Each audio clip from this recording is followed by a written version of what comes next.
Good afternoon, everyone. Calling to order the meeting of the Buncombe County Board of Elections for Tuesday, July 9th, 2024. It is good to see so many people here after such a prolonged absence. The last time we met was all the way back in May. It's just good to see everybody again. Not much on the agenda today, so hopefully we'll make this quick. First item is approval of the agenda. I hope everyone's had a chance to take a look at the agenda. And we will, without objection, we'll approve the agenda for today's meeting. Mr. Aceto? Please. About ethics.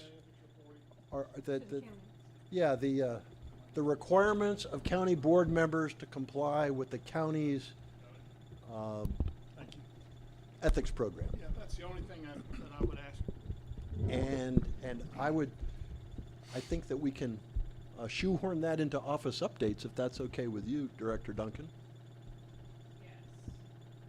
Don't know what you're talking about. Oh, okay. We'll make it. We'll make it very clear. I don't. All right, then. Without objection, the agenda is approved, and we're just going to cover that Mr. Aceto's ethics question in the office updates. The second item is review of the minutes. We've got minutes from our two most recent meetings, our pre-canvass meeting on Thursday, May 23rd. I hope everyone's had a chance to take a look at those. And if there is no objection, we'll approve the minutes of Thursday, May 23rd. And hearing none, those minutes are approved. The other set of minutes was for our Canvas Day, Friday, May 24th. And I hope everyone's had a chance to look at those. And without objection, we will approve the minutes of Friday, May 24th. Hearing no objection, those minutes are approved. Thanks, everybody. The next item on the agenda is item 3, office updates. Director Duncan, this seems to be the meat of the meeting. Yes, yep. So I do have a significant number of updates. So hopefully you have your coffee. But before we start, I wanted to thank you all for being here. Look, you're all here in person. We're already looking forward to the fall, so I really, really appreciate you all taking these meetings seriously, and I'm very surprised at our audience attendance today, too, so very appreciated. It's a big year, and I'm glad that everyone is continuing to pay attention. We've had lots of discussions about colors this afternoon, but you can see that you have your new law book. So in addition to the searchable PDF that we sent out to you, there is the new law book as well. What color is it? You don't want to go there. There's extensive discussion on the color. It's green, Sally. What do you think that's green? See? Oh, I love it. You don't want to go there. Eye of the beholder. The next very, very important thing on our agenda is that we have made our hire for the voter registration position, which was Joyce Knavel's position. And so I wanted to introduce Amy Meyer today. Welcome, Amy. She joined us very recently on July 1st. She's been fantastic. And we really welcome her to our team. She has been a chief judge with us since 2020 also, in addition to her experience with nonprofits and different business processes. So very good addition to the team. Welcome.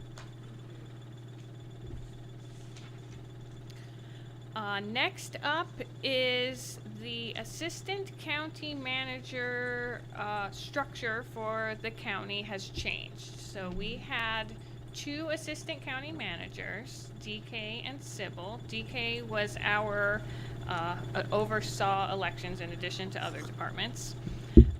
The county management, Avril, felt that there were too many departments under these 2 people, and so she added a 3rd assistant county manager.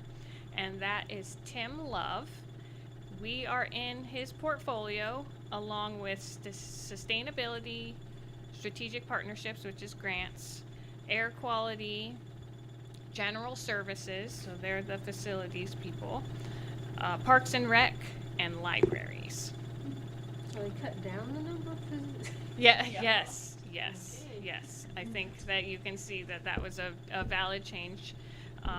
And Tim has been fantastic so far. So he started on July 1st, but was meeting with me before then. So we're off to a good start. I think that we'll have a good advocate for elections.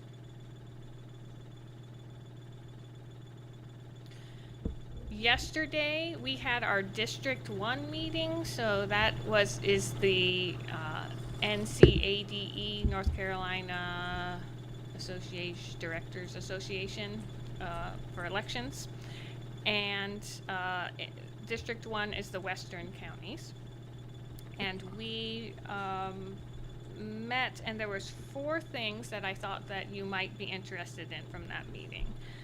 One is that Printellect introduced the e-poll book, which is about to be certified by the State Board of Elections, so it's been going through certification process for a while. And so it will be a piece of new equipment that is available to the state for purchase. So that's something that they will have at the conference, if you all want to look at that and see if that's something that we might be interested in planning for in the future. It would definitely be a future purchase. It needs to be certified first, but it would be replacing our laptops. Right now our laptops are our poll books. This would be, it's a different type of poll book, and it has some features like dashboards and things that we don't have. But that's just something to look out for. The next thing is that there is a cybersecurity tabletop exercise that's happening in Raleigh that Karen Brinson Bell will be at, and Devin Whitney is also going to be a representative for elections. So he will attend that next week, and we'll get a report back on how that went.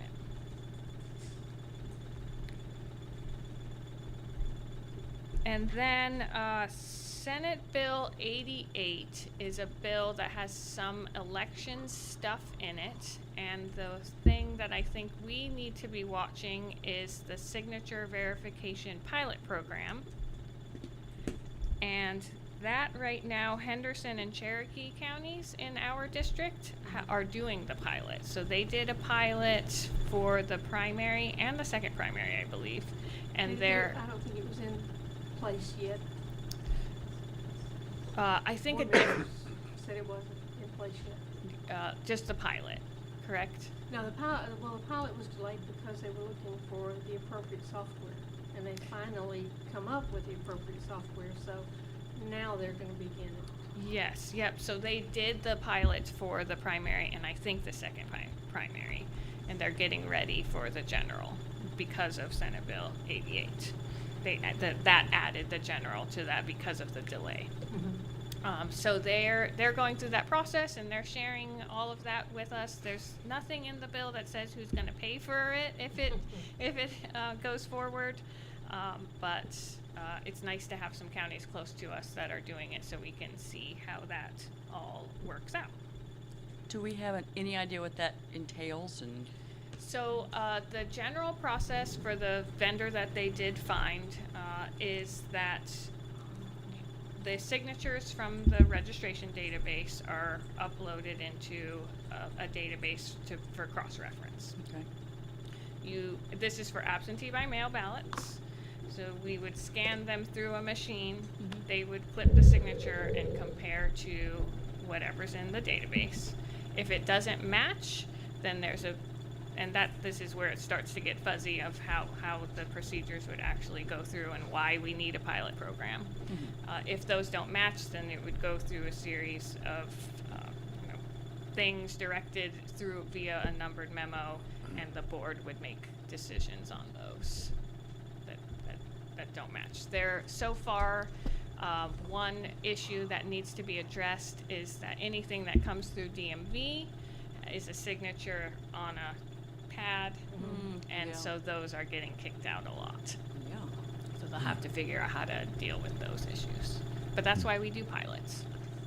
And Director Duncan, could you tell us when the registration database is queried for a signature, which signature is displayed? So these are details that are getting more and more fuzzy. But right now they're only using one, so they're using the most recent signature clip.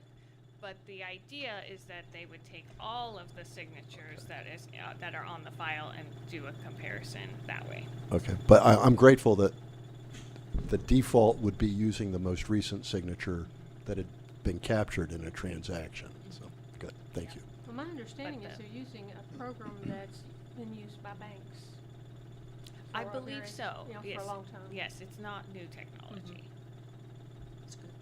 Because banks have been verifying signatures for a long time, so.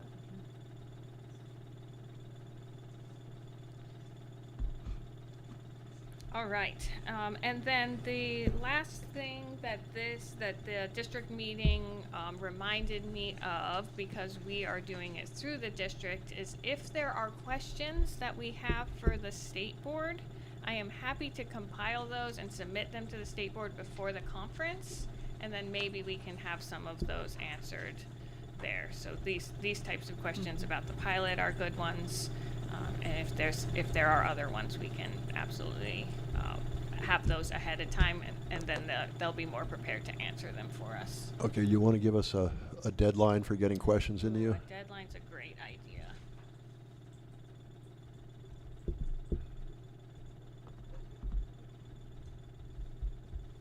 That air conditioner is very loud. Huh? This reminds me of the Yeah, I'm hotel sorry, at the room. last meeting, I turned it off because it was just driving me crazy.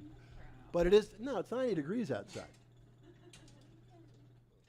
Okay? A little lower. Let's do it by July 19th to give them a week to be able to. Okay.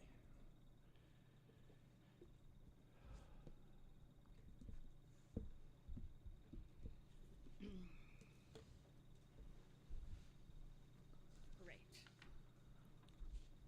All right. That's just the third bullet item. No. Fourth. The fourth? Yes. You got It is the fourth. e-poll book, cybersecurity, S.88, questions for NCSBE. Great. Number 5. All right, so that's District 1 meeting. Next thing that I want to talk about are 2 calendar items. One we've already touched bases on, just a reminder that the conference that we're all attending is August 4th through the 6th. I sent the agenda 6th? to your emails. 4 through 6, okay. Yes, Okay. it's a half day on the 6th, Yeah, which right. is a Tuesday. Right. Saw that. And you should all have agendas. If you don't, Yeah. we can make sure that you get that. And we would like to know if you all are going to ride with us. Let us know by Friday so that we can get rental cars This Friday? situated. Yes, please. What's the name of the hotel? It's at the Corey Convention Center, Koury. Where we were, was that where we were last year? K-H-O-U-R-Y. There's No, not an H in there? Is this Greenville? Is this Greenville? I love Greensboro, got it. Greensboro. I love that convention center. Yeah, yeah. That's where I was nominated and elected to DNC at that convention. Okay. All right, and again, that's where we could get some questions answered if we get those compiled. The other calendar item is at our September meeting, tentatively on the 10th, is when Victoria and I will do the very first initial presentation of budget for FY26. So you'll see whatever we hope to have a pretty comprehensive thing put together. We'll present whatever we have to you at that time.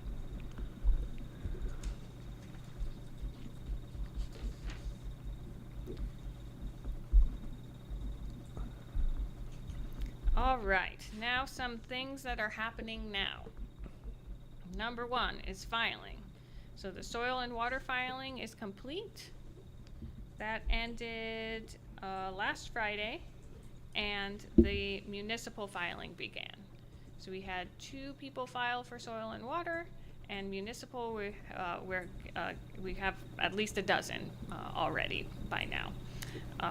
And so you can find out who's filing on our website.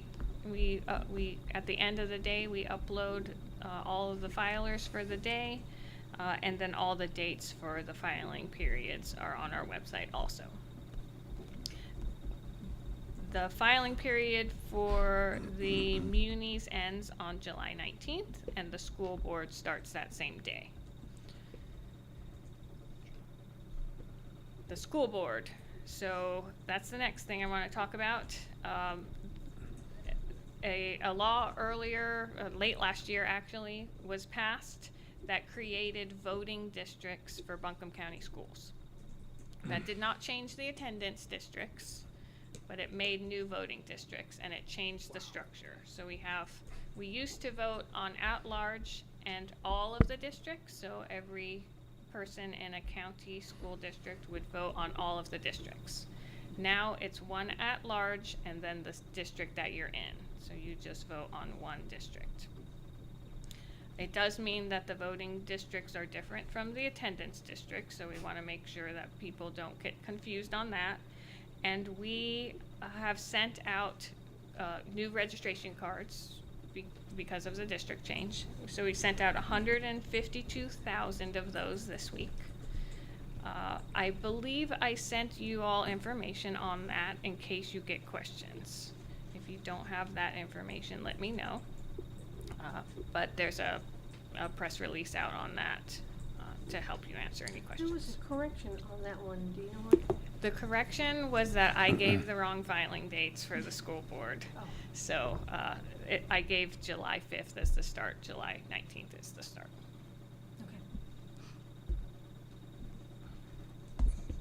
Okay. I got nothing. Okay, great.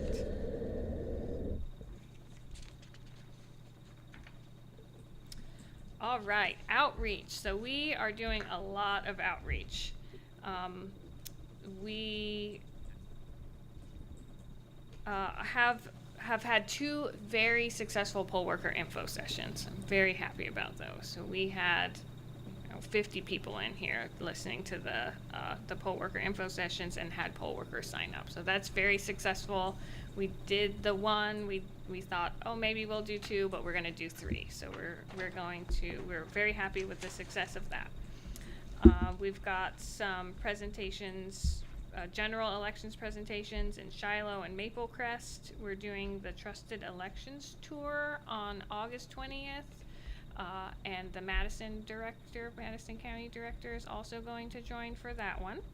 So that'll be a good partnership. Last time we did it with Henderson, so we're kind of making sure that we're partnering with other elections departments. Just so you know. You're doing 4 of them. Fantastic. We're also going to UNCA, and we're looking to go to Warren Wilson and AV Tech. They have a fall introductory thing, so we'll go there for some outreach. And then we're also hosting a tour for the National Conference for State Legislatures. So that is going to happen in September. It's a short tour, but I'll show them this office and our warehouse. And then I'm very excited about the sticker contest. So we were at Lake Julian for the fireworks festival, and the kids loved our booth. So we got a lot of entries for the stickers, and that deadline for submission is July 12th, which is this Friday. The next thing that will happen with that is that the board, as well as the director for the art museum and some other people, will vote to narrow down which stickers the whole county will vote on.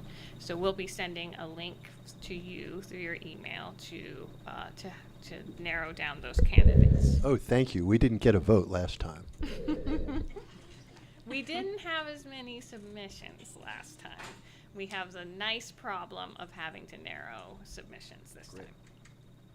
time. And then once those are narrowed down to, I believe, Cape is thinking 5 or so, then voting will happen August 1st through the 18th. And that'll be through our website and public portal, and we'll do outreach on letting people know that they can vote for the I Voted sticker. It was great to have such good participation. The last time I checked, we had 34 entries.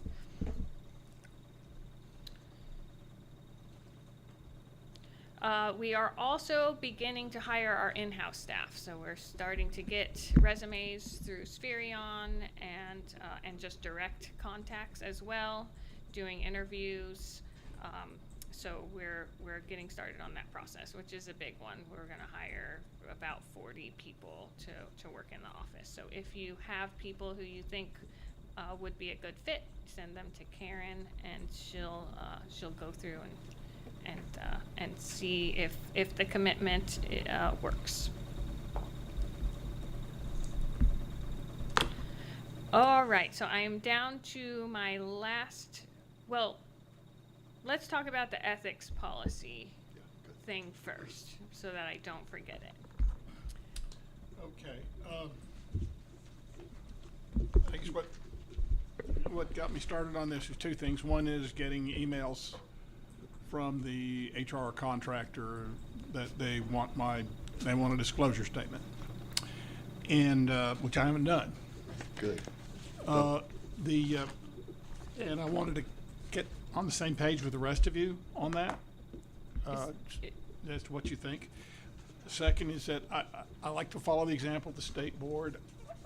In our own meetings, I see that first item on their agenda is an ethics inquiry. I don't know exactly what they're asking.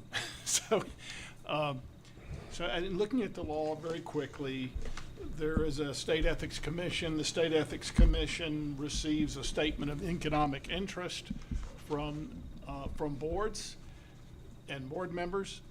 It is not clear to me whether that would include us. I'm inclined to say no, based on what's on the State Ethics Commission's website itself. We're not appointed by the governor. We're not appointed by the council of state. We're not. We seem to. That seems to be over our pay grade. Perhaps I would say that the state board, is appointed by the governor, so certainly they come under this. We don't necessarily. My concern about subjecting ourselves to the county's disclosure requirements is that that is under the authority of the county commissioners. We certify their election. So I'm concerned that in trying to avoid a conflict of interest, we would create one. And so meet ourselves coming the other way. So for that reason, I haven't been responding to those emails, but I'm a little concerned. I don't want to appear just to blow them off. And I very much support the county's ethics policy. I think it's excellent. It was needed. It's well done.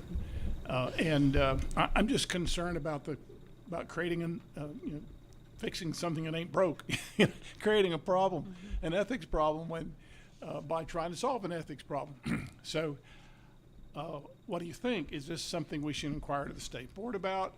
Or do you feel like there's no question? Or where are the rest of you on this?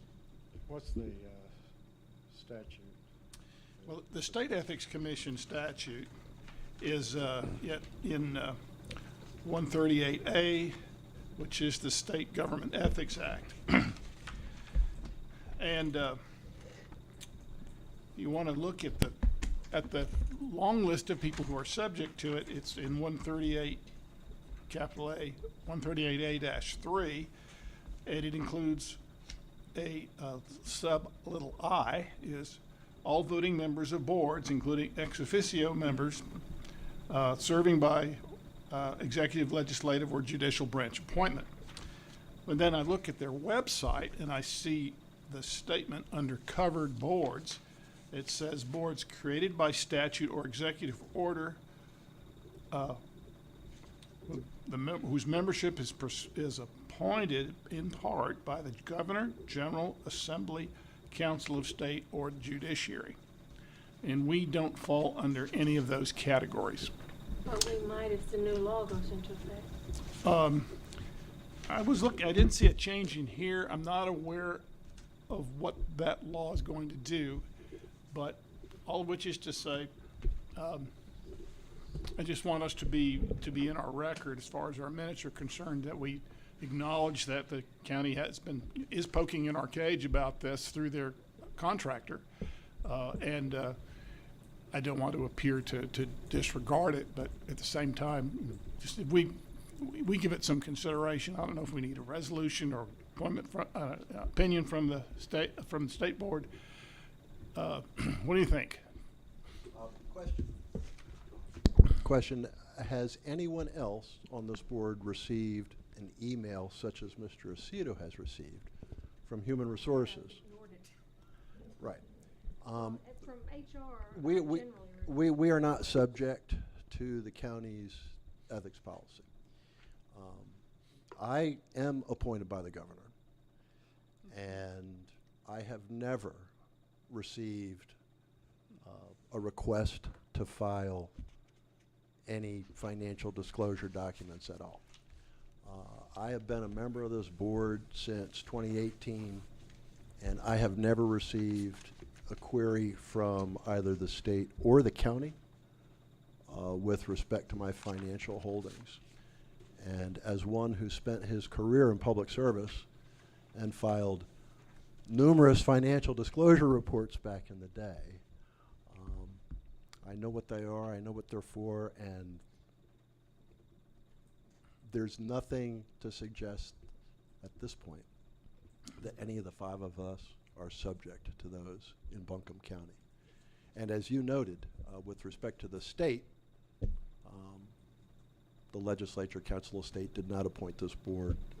The governor did not. The governor appointed me, just one person to this board. I haven't gotten anything from his office or from the Secretary of State's office about this. About the county. And I've never received anything from the county on this. Well, we get all of the employee Yep. notifications, Yep. so. Right, so that it would be in the big. So the state, Steve, I'm guessing that you ended up on a list I'm on a lot of lists. incorrectly. Can I I- get a clarification? Yeah. Are we talking about the conflict of interest statement? Yeah, the county sends out a reminder regarding a conflict of interest statement. The statute that I'm referring to about the State Board of Ethics is the Statement of Economic Interest. That's really two different animals. Correct. And, but the principle is simply, are we subject to the same personnel requirements as county employees under the circumstance where we're certifying the election of the people who are responsible for the county employees? But the question of whether we fit under, whether we're a board that's subject to the Statement of Economic Interest requirement is separate. And Jake, I noted that there is, in the statute, there's 138A-11, the state board is required to provide a list of people by name who are subject to the requirement. I couldn't find it on the website. I did find this more broader language, so I don't know that there is such a list. I didn't see your name on it, so anyway. It says if you are requested to file and you do not, then there is a rather severe penalty. Right. But there's no penalty for people who don't file. There's a deadline, but it doesn't say what happens to you if you Right. if you don't file. Do they come and stuff your mailbox with leaves or whatever. But there's but I didn't get anything out of that. It's pretty vague. But at the same time, I wanted to know what you all were thinking, and also just wanted to be on the same page. I'm wondering if Director Duncan could speak with Counselor Euler on this question. I'm guessing that they have an answer ready for us. So if it is the what I'm thinking that we're speaking about, the conflict of interest request that comes through your email, that is a third-party vendor, that is something that I have already asked the county whether you're subject to, and you are not. And I'm happy to get things in writing, but I do want to make sure that we're talking about the same thing. And then the second piece, I think that what we're discussing is the disclosure that happens at the beginning of commissioners' meetings. At the very beginning, there's the ethics statement. Is that correct? There is, but there's also on the state board that's the first item on their agenda. But those are all gubernatorial appointees. Yes. So that's again, that's apples and oranges, so, as far as I can tell. again, if we're on the same page about what we're talking about, I believe this was covered at a state conference years ago by Bob Joyce, and from my memory, it was that boards of elections are not subject to that. But that would be a perfect question to submit to the state to have presented at the state conference again. I didn't see Bob Joyce on the agenda this time, which usually he is. But we can still get that answer. So I'm happy to get confirmation about conflict of interest. And Steve, I don't know if you want to forward me the email so that I can make sure that we're talking about the same thing. Yeah, I'd be I'm glad happy to do that. I'll be glad to do that. And if Bob Joyce is not going to be at the conference, then I'm not either, so forget it. But He's I a will second wonderful that motion. person. I mean, Bob is the highlight of every conference I've he's, attended. he's the oracle. He is. But I think, not for lack of love and affection for our friend Kurt, but I rather than ask him the opinion, which is kind of like going to the commissioners, and would be to go to ask that question in the context of our general questions to the state board. That sounds like a perfect opportunity, so yeah, that's all I have on that, and thanks for considering it. Great. Thank you. Yeah. So send me the email and I will get further that. clarification.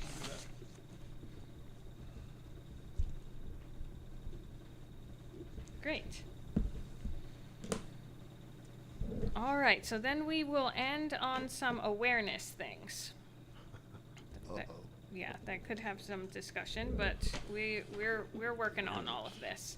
So there's 4 things that I want to make sure that the board is aware of. First, we are having challenges finding a training space.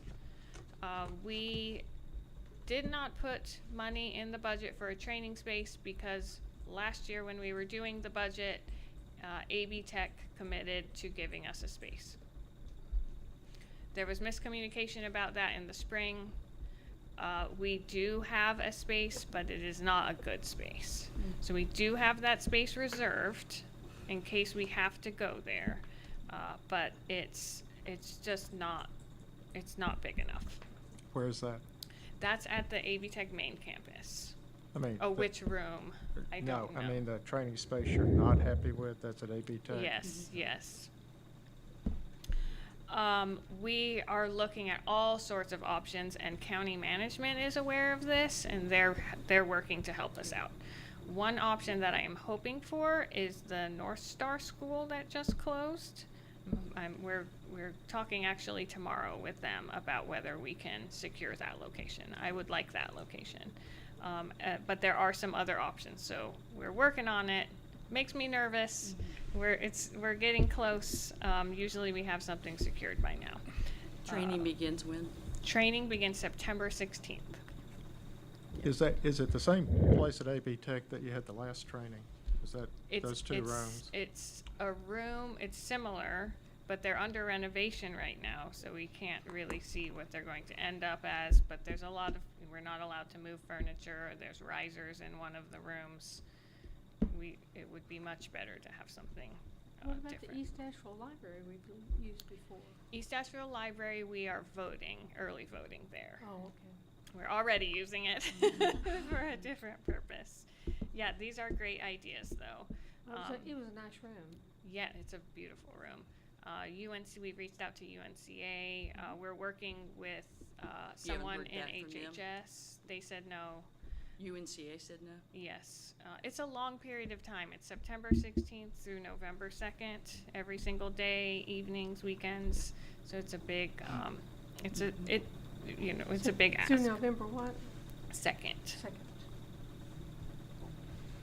And what we're looking for, if you're thinking about spaces, is a classroom for 30 that has table style, so you can have the printer and the laptop, and then another room where we set up a whole precinct and we bring people in there and they look at that. I think most of you have been to our trainings. Lenore Rhine, any possibility? We asked there, that doesn't work either.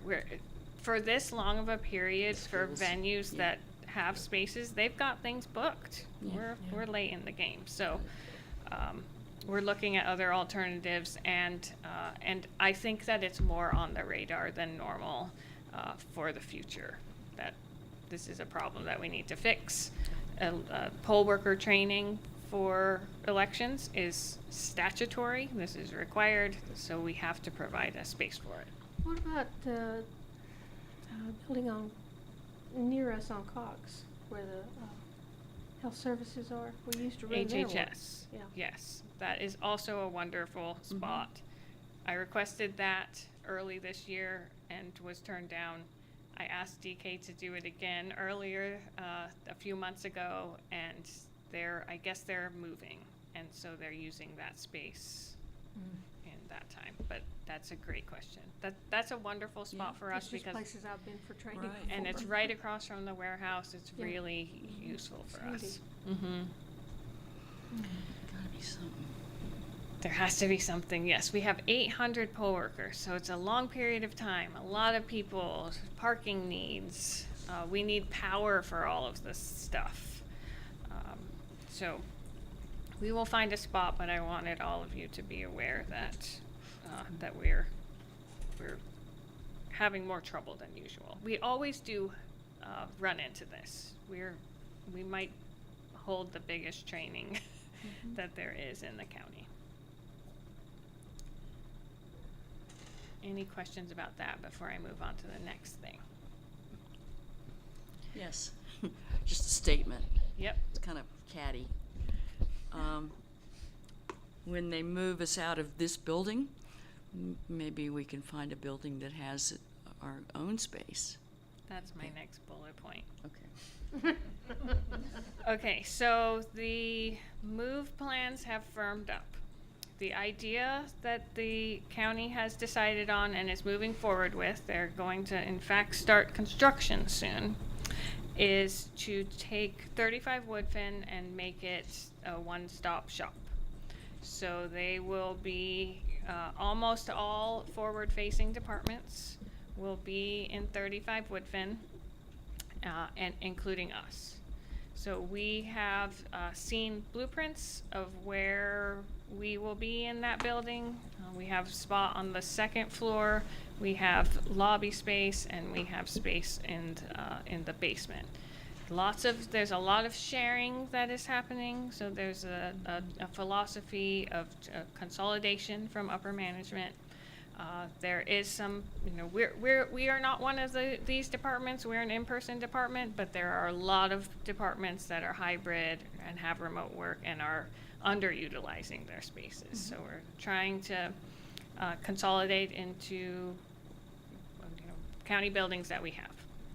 And 35 Woodfin is the biggest one, but we would be sharing. The idea is sharing boardroom, sharing PR space. Security is a big topic, so That's we've what I was gonna ask you. we've talked a lot about security. I've been assured that elections will be able to lock off their spaces, our spaces, including in the boardroom, and there's special rooms that are designed for us, like these, that no one has access to. But that's the plan, and the plan is that elections would move, that the building would be ready for all of its tenants, and there's a lot of them in there, at the beginning of next year. So we would move at the beginning of next year sometime. And then further down the line, much less fixed, is for the warehouse, 50 Cox and 52 Cox, that whole complex has been identified for an affordable housing unit. And so those spots have to move somewhere. 52 Cox is the ID Bureau. They don't have an identified spot to move to yet. But the warehouse would be the current plan. Nothing has been, they're just putting out bids for design right now, so very, very early stages, would be to move, elections would be actually the biggest tenant, to Canoe Lane. So Canoe Lane warehouse would be our warehouse. Where's that? And that would consolidate, that's near Craggy Correctional Facility and Yeah, way up. on the river. Yeah. And the idea with that, again, is consolidation of departments that have large storage needs. So the sheriff would be out there, archive, all of the other departments. Elections would be separate, sheriff's office would be separate, and then departments that could combine would combine. How would you staff for that? I feel like we would have to think more deeply on those. But it is, right now, we're close enough where I keep us all together. And then we move to the warehouse when needed. I think it would be too much to ask. It's about 20 minutes apart to have people go back and forth. So I think we would split our operations into two. But we would need to think through all of those mechanics and operations changes. One very big advantage is that Allport and 50 Cox would combine. So we wouldn't be in three places, we would just be in two places. Again, that's down the line. I would say the earliest would be 3 years from now that would start happening. The things have to get figured out with the affordable housing plan first. The warehouse would have to, a building would have to be built, and then we would move. So I anticipate that being quite a bit down the road, and changes can happen. But wanted to let you all know what was being formulated as of now. And 35 Woodfin is going to happen. That move will happen at the beginning of next year.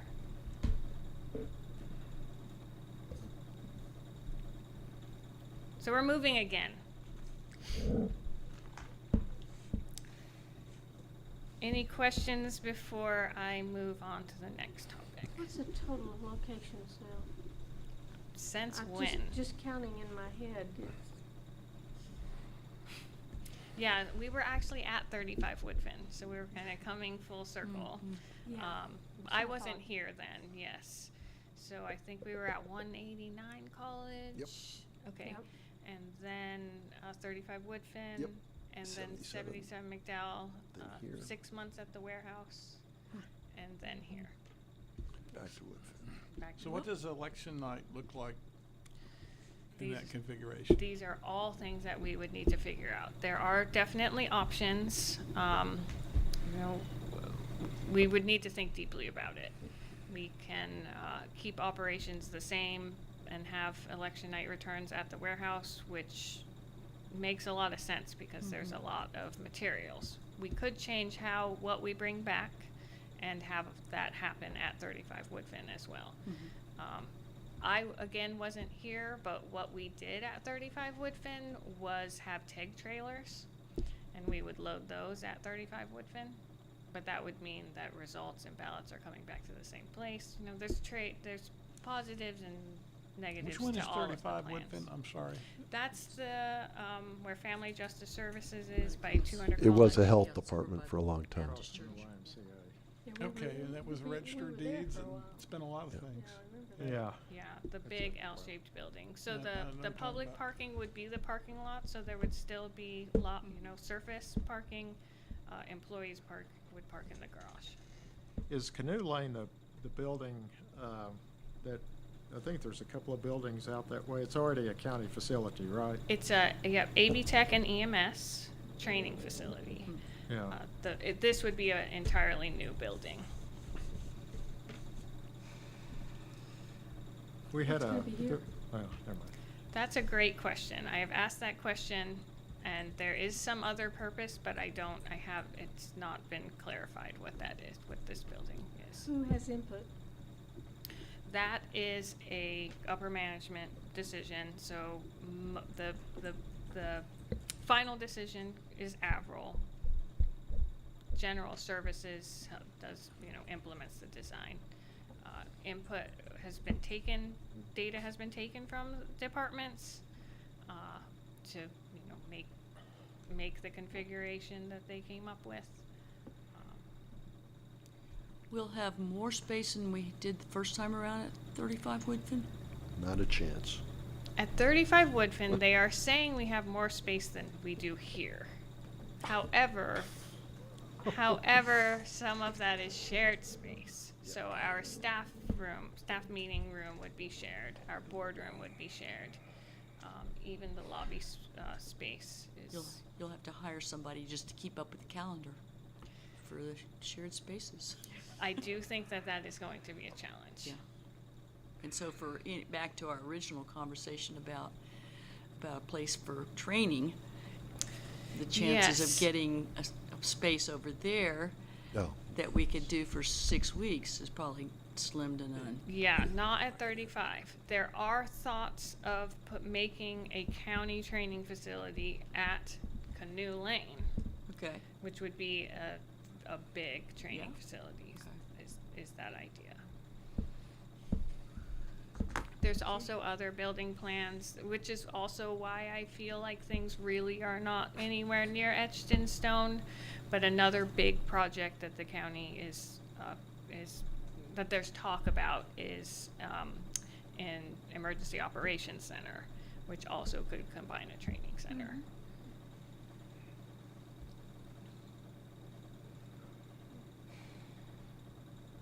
All right, you've dropped 2 shoes. Let's hear the third. We don't have but 2 feet, so.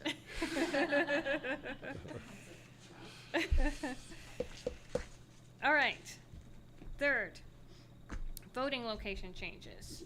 So we have 4 sites that are unable to accommodate us in the fall.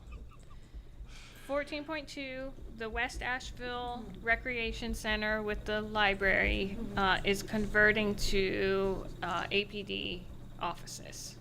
So we are not going, that is not a suitable site. We're We just talking do- about early voting, or we're talking about? Election day. Election day. Election day, It's yes. down underneath Yeah. the. Yeah.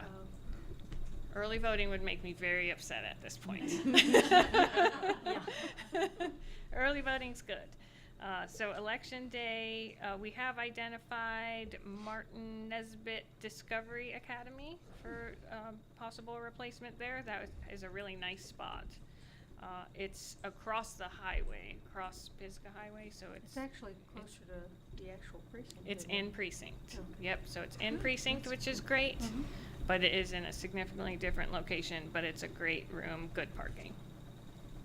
39.2 is Fairview Volunteer Fire Department. They're doing a full renovation this year.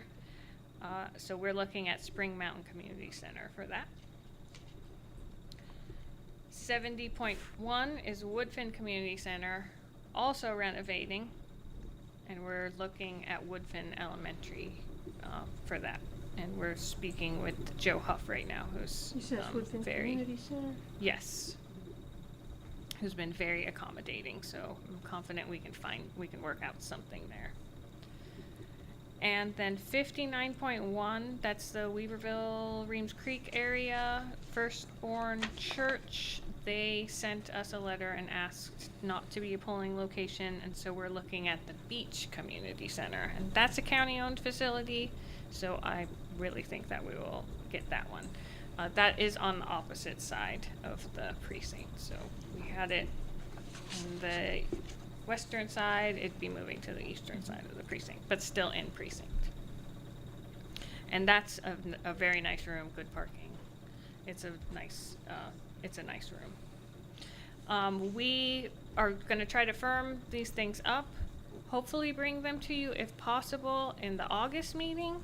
We've got to do it by September to meet the 45 deadline though. So we'll make sure that we have it by then. We'll present to you the rooms alternatives, the in precinct, out of precinct, the maps. You probably remember all of those things that we need to present to you to pass by resolution before we can change.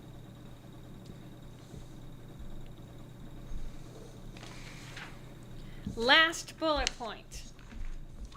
I should have done these first. This is not a good way to end. I should have ended talking about the sticker contest. Lessons learned. Okay, so the last thing is that the county is going to redesign their website. Yay. They want to launch it 2025. We will have a lot more control over the content on our website. That's really positive. But the biggest positive thing is that we are going to switch to .gov. So we're .org. We'll be switching to .gov, which we have great cybersecurity here in Buncombe County. Just fantastic. We are really, really lucky. But .gov will make it even more secure.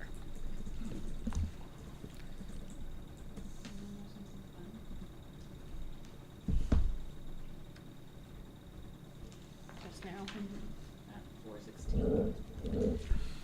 News? It looks like it. Out of the state board? Out of the state board, yes. Oh, good. Yeah, I was gonna watch that meeting. Yeah, well, they had a 1:30 meeting. And Yeah, it was still going when we started, so. yeah. All right, so they have put out a press release, and it says State Board recognizes the Constitution Party as an official North Carolina party. So now we have Constitution, Democratic, Green, Libertarian, No Labels, Republican Party, and unaffiliated. But not the other two. There were two candidates who were attempting to get on the ballot. Was there any Ah. resolution on those?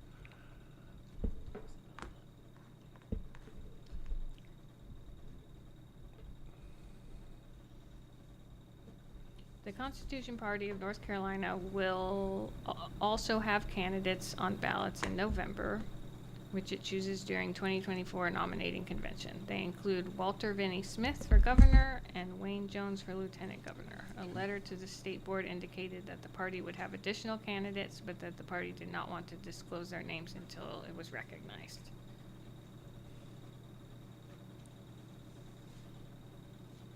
And you should also have this Good. this release.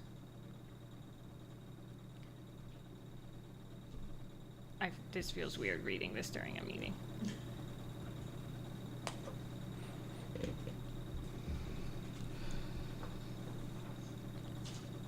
Were there any specific questions? Yeah, I'm just wondering if they put Mr. Kennedy and/or Mr. West on the ballot. Well, if they did Kennedy, it would have to be another party, wouldn't it? I- I think, that's my question too.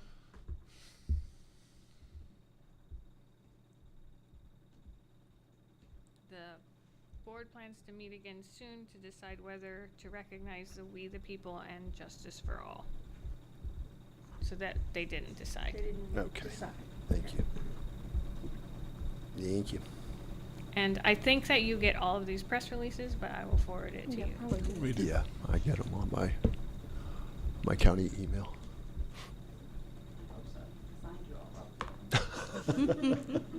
Yeah, that's, Yeah, and those press releases anyone can sign up for. So Right. if you're interested right. in those, just go to the state board. And same with our, the county ones. And that is all that I have, unless AK you want another One that popped. I was like, what that feels like. appropriate, yes. All right, that was a bit of an office update. Did anyone have any questions about the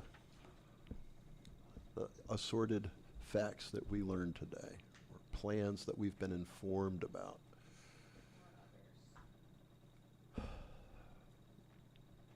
All right, before we proceed, I must apologize because I neglected to do the introduction that I always do, welcoming everybody who's in attendance, asking Mr. Whitney if anybody tuned in virtually. 3 the entire time. Thank you for sticking with us. And encouraging those of you who are in attendance today, if you have not signed our guest book, it is our official record of attendance, and I hope you'll do so before you leave. And I apologize for doing that a whole hour late. I should have done that at the beginning. Well, I was distracted by that book. Okay. I'm wondering, did anyone in attendance today have any questions or comments for the board? Kathy? I had some questions about after the Woodfin change, what was the other? I couldn't hear you. Reams Creek, 59.1. Thank you. Moving from the west side of the precinct to the east side of the precinct. And that would be possibly changed to, It sounds like the Beach Community Center. All right, thank you. Does anyone have any more business to come before this board today? All right, seeing none. The next meeting date is, of course, Tuesday, August 13th, 2024, at 3:30 p.m. in this room, because we will not be at 35 Woodfin yet. We'll still be here at Woodfin Place. And if there's nothing more, this meeting is adjourned at 4:30. Thanks, everybody. Thank you, Mr. Quinn. Thank you, sir. Thanks, everybody, for coming.